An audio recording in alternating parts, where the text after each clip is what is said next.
오늘 중앙일보는 칼럼에서요, 한 달 후 대한민국이라고 이런 칼럼을 실었습니다. 상상이다. 이런 전제하에요. 2017년 5월 15일, 그러니까 대선이 끝나고 한 6일 뒤에죠. 아침부터 주식시장은 코스피는 1000m로 주저앉았고, 원화 달러 환율은 2000을 넘었고, 사람들은 생수를 사자고 라면을 박스째 챙기고 마트로 몰려들었고, 대북 폭격설, 오늘 미국이 북한을 때린다. 전쟁의 공포가 한반도를 지배하기 시작을 했다. 대통령은 김관진 안보실장을 찾았고, 김관진 안보실장은 박근혜 정부 사람이지만 아직 새로 당선된 대통령이 교체할 시간이 없었다. 여기서 새로 당선된 대통령 이름은 있는데 생략을 하겠습니다. 가정을 해서 누가 당선됐다고 이야기하는데 대선 후보 이름은 공정성 때문에 하지 않겠습니다. 내각도 새 내각이 출범하려면 청문회 등을 거치려면 두세 달 더 걸릴 상황이고, 집무실을 광화문으로 옮긴다 했는데 완공되지 않아서 청와대를 임시로 사용하고 있고, 자, 미국이 북한을 폭격하기 전에 우리한테 통보하겠지요 하고 새 대통령이 안보실장한테 물으니까 안보실장이 한 달 전부터 이런 말이 떠돌았습니다. 트럼프는 어떤 식으로든지 북한을 때린다.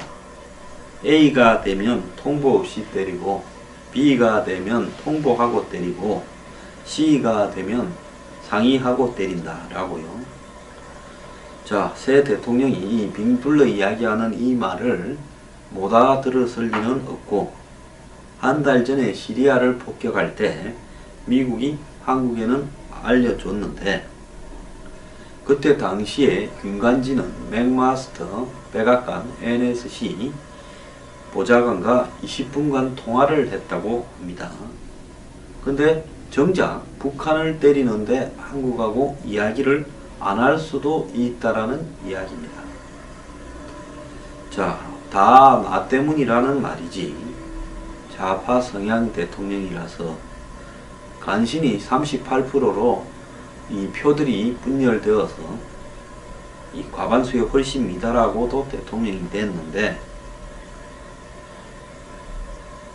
자, 미국의 북폭설로 보수 후보 C한테 20%의 표가 몰리지 않았다면 지금 이 자리에서 웃고 있을 사람은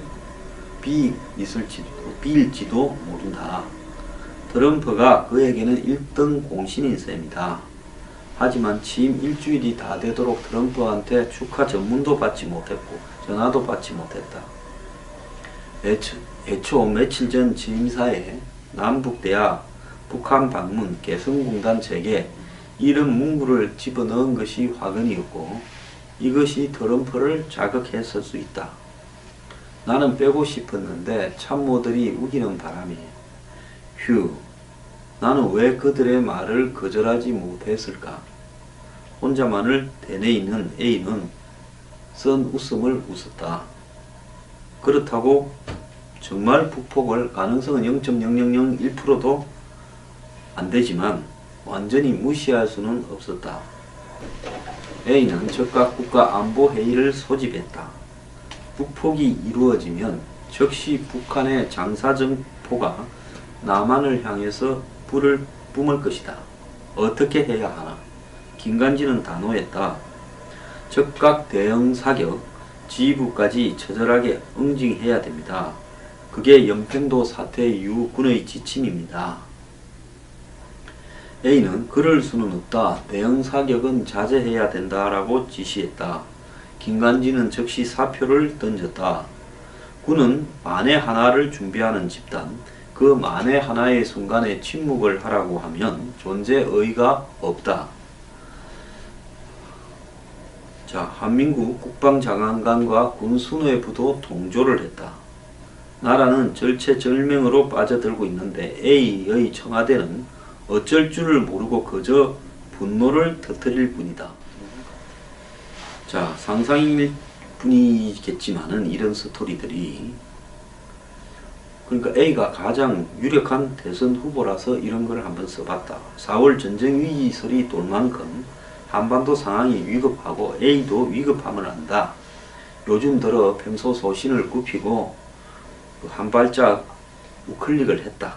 하지만 그 우클릭이라는 게 북한이 핵도발을 계속하면 사드 배치를 강행한다라는 정도인데 최악의 상황을 가정한다면 한가한 이야기다.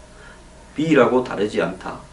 햇볕 정책의 신도 박지원을 대입하면 답이 안 나온다.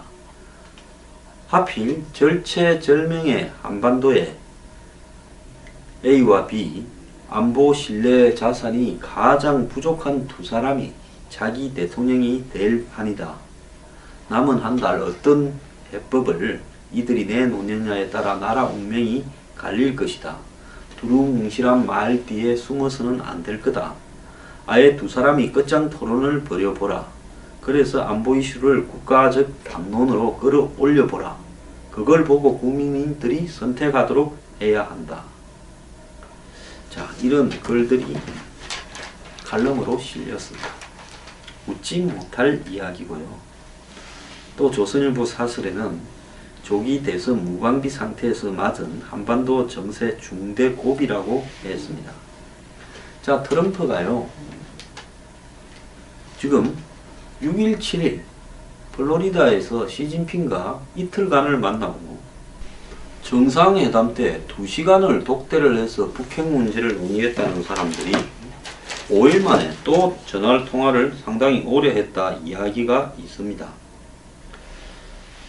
자, 계속 시진핑과 헤어진 뒤에 칼빈슨 호를 한국으로 돌리고 한국의 전략 자산을 다시 강하게 배치하면서 압박을 하고 트럼프의 강경 발언들이 이어져 왔습니다. 트럼프는 폭스뉴스와 인터뷰에서 그저께요, 우리는 항공모함보다 매우 강력한 잠수함도 갖고 있다. 지구 최고의 군대를 갖고 있다. 이렇게 이야기를 했고요. 군사 문제에 대해서는 말하지 않는다라고 북핵에 대해서 어떤 군사적 조치를 취할 것인가 하는 질문에 이렇게 답했습니다. 난 오바마와 다르다. 전 정부 넉 달 동안 이라크 모술을 치겠다고 말해 IS가 대비할 시간을 줬고, 그래서 지금 모술에 아직도 장악을 못하고 75% 정도만 해보겠습니다. 이 때문에 많은 이가 죽었다.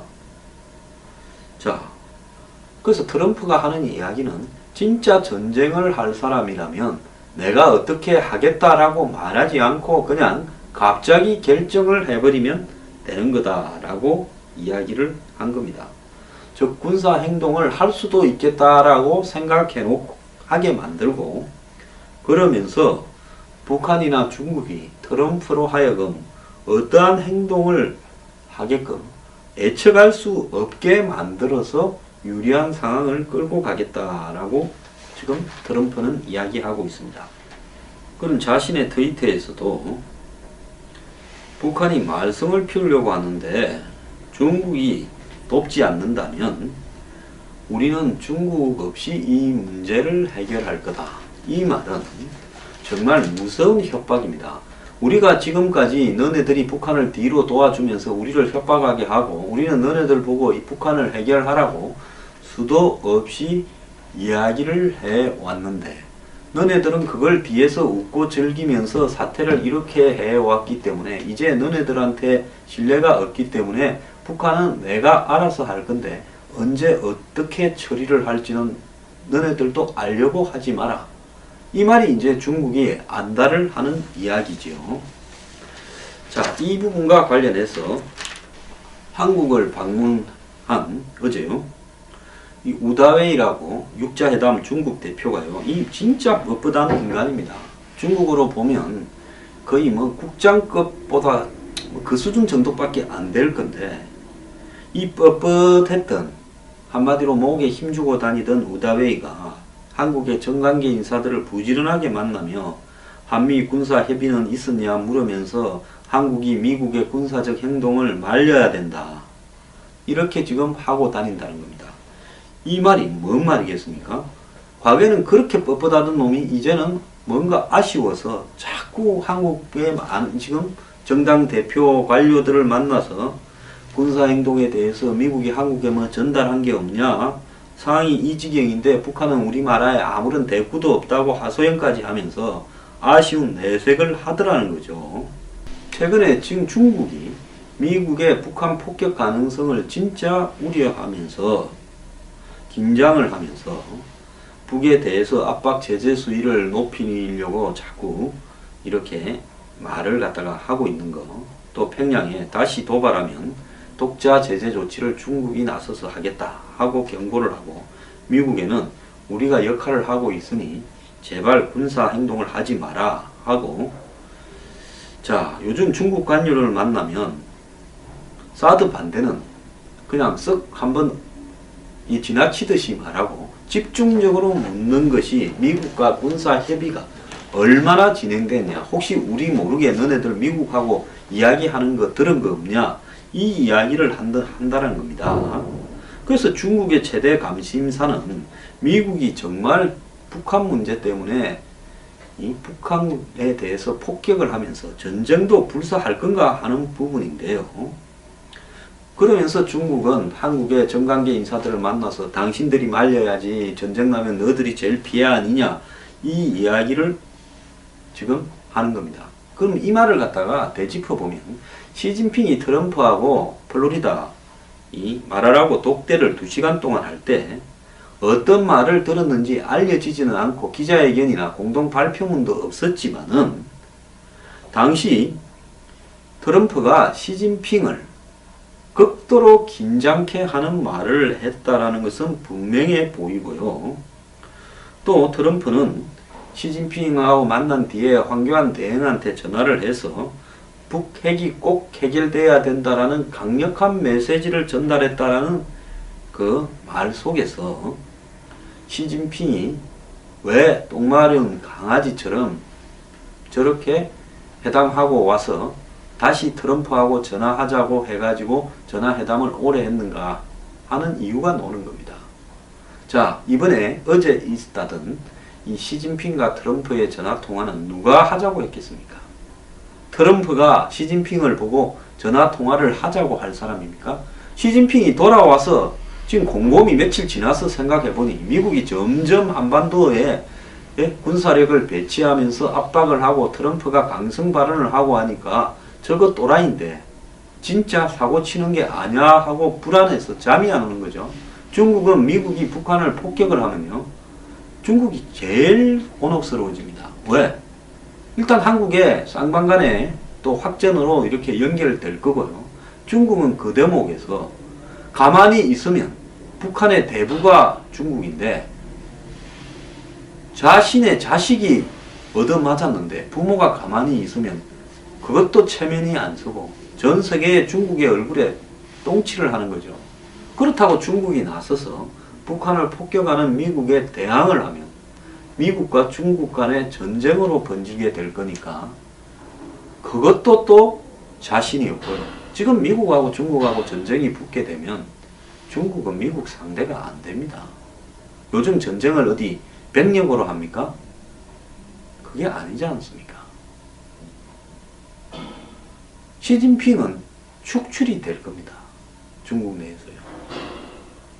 그렇기 때문에 시진핑이 저 트럼프 만나보니까 쏙도 모르겠고 저거 완전 또라이인데 과거에 부시나 오바마하고는 완전히 다르다는 겁니다. 그래서 중국이 지금 이렇게 안절부절하는 속에서 트럼프는 또 독자 행동을 이 트위터에서도 강조했다는 겁니다.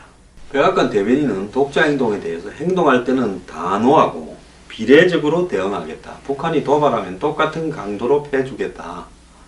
그런 이야기를 했습니다. 시진핑은 어제 트럼프와의 전화통화에서 한반도 문제는 평화적으로 해야 된다라는 말을 계속 강조하고 미국과 이 문제를 계속 좀 의논하기를 바란다라고 하면서 이젠 간청하는 지경에 이르렀습니다. 자, 트럼프의 지금 이 독창적인 협상 기술, 트럼프가 이 거래의 기술 뭡니까? 아트 오브 딜 이라는 책을 썼죠. 자, 그래서 이 기술을 지금 북한에 쓰는데요. 저는 트럼프의 이런 전략이 매우 유용하다라고 보고 있습니다. 자, 예측을 불가능하게 만들어서 자, 군사 문제는 말하는 게 아니다 하면서 속내를 감추고 있습니다. 트럼프가요, 시리아를 폭격을 할 때 시리아 문제는 개입을 안 하겠다고 여러 번 이야기를 했습니다. 그래서 트럼프는 고립주의라고 다 알고 있지 않았습니까? 자, 오바마 8년을 집권을 하면서요, 이 시리아 문제가 2011년부터 터지기 시작했는데 6년이 지나도록 시리아 문제에 대해서 방치해 놓으면서 사태를 저지경으로 만들어서 사린 가스를 쓰고 뭐 이런 상황까지 오게 했습니다.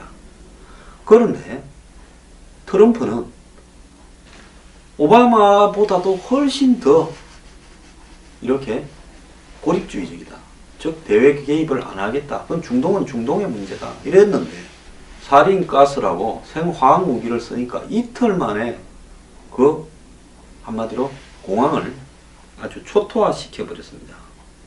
그래서 트럼프는 러시아하고 가깝고 러시아가 사실상 시리아의 아사드 독재 정권을 이 후원자 스폰서이기 때문에 트럼프는 시리아 문제는 러시아한테 맡기고 적당히 빠질 거다라고 모두가 생각했는데요. 이틀 만에 폭격을 해버렸습니다. 그래서 트럼프라는 사람은요, 무슨 지나다고 봐주고 이런 예측을 불가능하게 한다라는 겁니다. 그러니까 유럽이 박수를 엄청나게 쳤지요. 오바마는 아사드 정권을 지원하는 러시아하고 충돌할까봐 6년 동안 이 시리아에 대한 공격을 하지 않았다는 겁니다.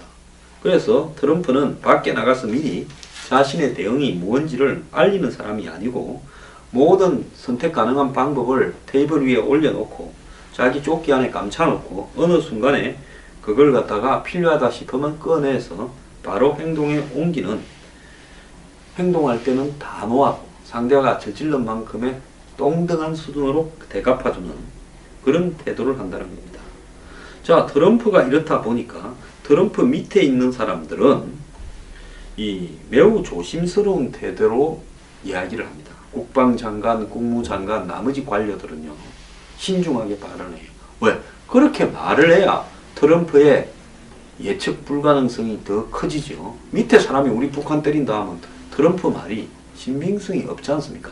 트럼프는 자신의 생각이 뭔지, 마음에 뭘 담고 있는지를 말을 안 하고 계속 그냥 이 원칙을 강조하면서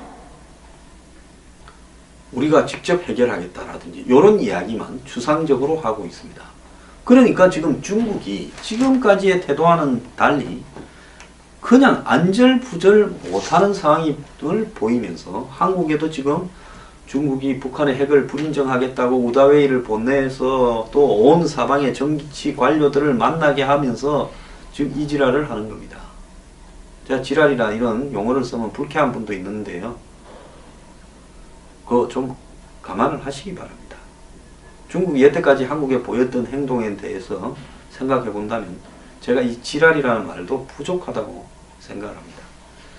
자, 그래서 여태까지 겪어보지 못한 신종, 좀 변태 또라이 트럼프를 만나니까 시진핑이 감당이 안 되는 상황이고, 북한도 지난 6, 7일 때 정상회담 때 미중 적어도 중거리 미사일 정도는 날리지 않을까, 핵실험을 하지 않을까 했는데 스커드 ER 미사일 그냥 날리나 마나 한 거 하나, 구가다 하나 날리고 그 뒤로 조용한 상황에 있습니다.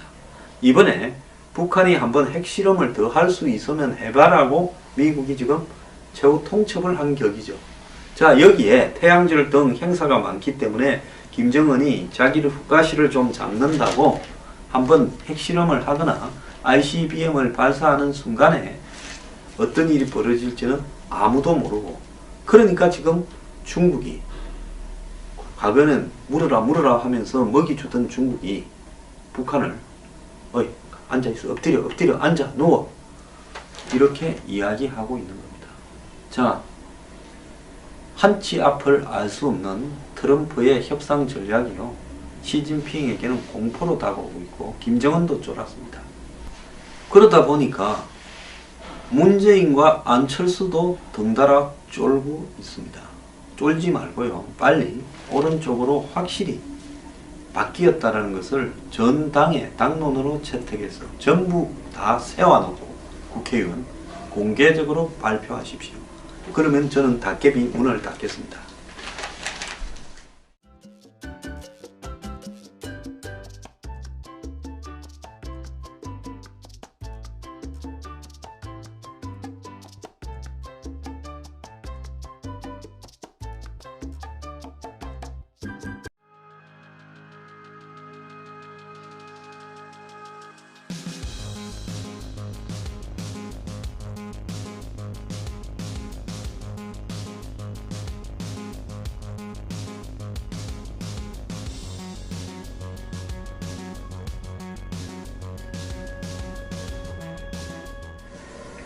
오늘 중앙일보는 칼럼에서요, 한 달 후 대한민국이라고 이런 칼럼을 실었습니다.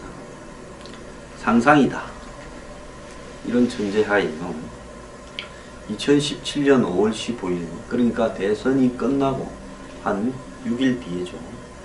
아침부터 주식시장은 코스피는 1000m로 주저앉았고, 원화 달러 환율은 2000을 넘었고, 사람들은 생수를 사재하고 라면을 박스째 챙기고 마트로 몰려들었고, 대북 폭격설, 오늘 미국이 북한을 때린다.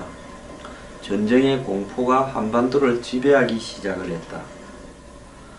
대통령은 김관진 안보실장을 찾았고, 김관진 안보실장은 박근혜 정부 사람이지만 아직 새로 당선을 했다고 합니다. 근데 정작 북한을 때리는데 한국하고 이야기를 안 할 수도 있다라는 이야기입니다. 자, 다 나 때문이라는 말이지. 좌파 성향 대통령이라서 간신히 38%로 이 표들이 분열되어서 이 과반수에 훨씬 미달하고도 대통령이 됐는데, 자, 미국의 북폭설로 보수 후보 C한테 20%의 표가 몰리지 않았다면 지금 이 자리에서 웃고 있을 사람은 B일지도 모른다. 트럼프가 그에게는 1등 공신인 셈이다. 하지만 취임 일주일이 다 되도록 트럼프한테 축하 전문도 받지 못했고 전화도 받지 못했다. 애초 며칠 전 취임사에 남북대화, 북한 방문, 개성공단 재개 이런 문구를 집어넣은 것이 화근이었고, 이것이 트럼프를 자극했을 수 있다. 나는 빼고 싶었는데 참모들이 우기는 바람에 휴, 나는 왜 그들의 말을 거절하지 못했을까? 혼자만을. 그러니까 A가 가장 유력한 대선 후보라서 이런 걸 한번 써봤다. 4월 전쟁 위기설이 돌 만큼 한반도 상황이 위급하고 A도 위급함을 안다. 요즘 들어 평소 소신을 굽히고 한 발짝 우클릭을 했다. 하지만 그 우클릭이라는 게 북한이 핵도발을 계속하면 사드 배치를 강행한다라는 정도인데, 최악의 상황을 가정한다면 한가한 이야기다. B라고 다르지 않다. 햇볕 정책의 신도 박지원을 대입하면 답이 안 나온다. 하필 절체절명의 한반도에 A와 B, 안보 신뢰 자산이 가장 부족한 두 사람이 자기 대통령이 될 판이다. 남은 한 달 어떤 해법을 이들이 내놓느냐에 따라 나라 운명이 갈릴 것이다. 두루뭉실한 말 뒤에 숨어서는 안 될 거다. 아예 두 사람이 끝장 토론을 벌여보라. 그래서 안보 이슈를 국가적 담론으로 끌어올려보라. 그걸 보고 국민들이 선택하도록 해야 한다. 자, 이런 글들이 칼럼으로 실렸습니다. 웃지 못할 대뇌 있는 A는 쓴 웃음을 웃었다. 그렇다고 정말 북폭을 가능성은 0.0001%도 안 되지만 완전히 무시할 수는 없었다. A는 적각 국가 안보 회의를 소집했다. 북폭이 이루어지면 즉시 북한의 장사정포가 남한을 향해서 불을 뿜을 것이다. 어떻게 해야 하나? 김관진은 단호했다. 즉각 대응 사격, 지휘부까지 처절하게 응징해야 됩니다. 그게 연평도 사태 이후 군의 지침입니다. A는 그럴 수는 없다. 대응 사격은 자제해야 된다라고 지시했다. 김관진은 즉시 사표를 던졌다. 군은 만에 하나를 준비하는 집단, 그 만에 하나의 순간에 침묵을 하라고 하면 존재의의가 없다. 자, 한민국 국방장관과 군수뇌부도 동조를 했다. 나라는 절체절명으로 빠져들고 있는데 A의 청와대는 어쩔 줄을 모르고 그저 분노를 터뜨릴 뿐이다. 자, 상상일 뿐이겠지만은 이런 스토리들이 대통령이 교체할 시간이 없었다. 여기서 새로 당선된 대통령 이름은 있는데 생략을 하겠습니다. 가정을 해서 누가 당선됐다고 이야기하는데 대선 후보 이름은 공정성 때문에 하지 않겠습니다. 내각도 새 내각이 출범하려면 청문회 등을 거치려면 두세 달 더 걸릴 상황이고 집무실을 광화문으로 옮긴다 했는데 완공되지 않아서 청와대를 임시로 사용하고 있고,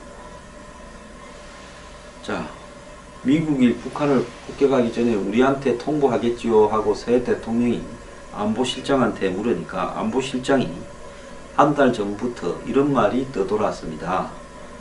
트럼프는 어떤 식으로든지 북한을 때린다.